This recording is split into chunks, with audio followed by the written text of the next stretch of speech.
I pozdrav ljudi, evo nas u novom klipu na ovom kanalu, samo je Voxstar HD i u današnjem klipu ćemo pokazati kako da odredite neki intro za vaš kanal, pa da počnemo.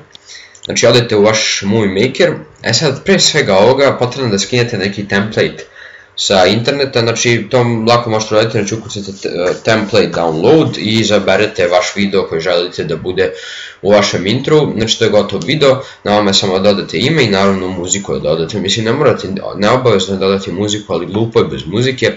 Ja sam skinuo template, odete ovdje, nađete i eto, znači to je klasičan video, znači klasičan video, nema muzike, nema ničega.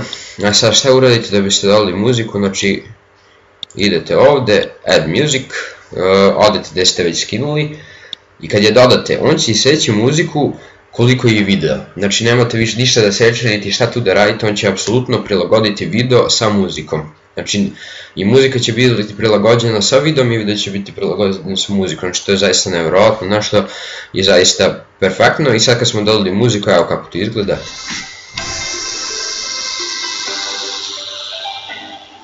I eto ga, sad vas buni kako da dodate ime, pa ni to nije problem, znači to je zaista prelako.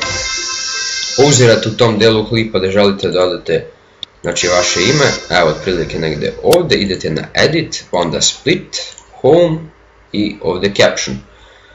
Sad kliknete na caption, pozicionirate gdje god želite, idete 48 na primjer, izbrišete ovo, ukucamo YouTube.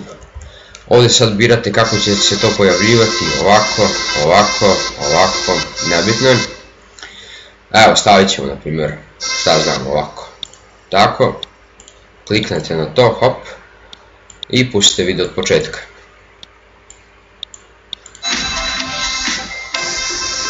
Znači eto, YouTube, zaista neka prelaka stvar, a zaista lepo izgleda. Tako da hvala vam na gledanju i vidimo se u sljedećem klipu.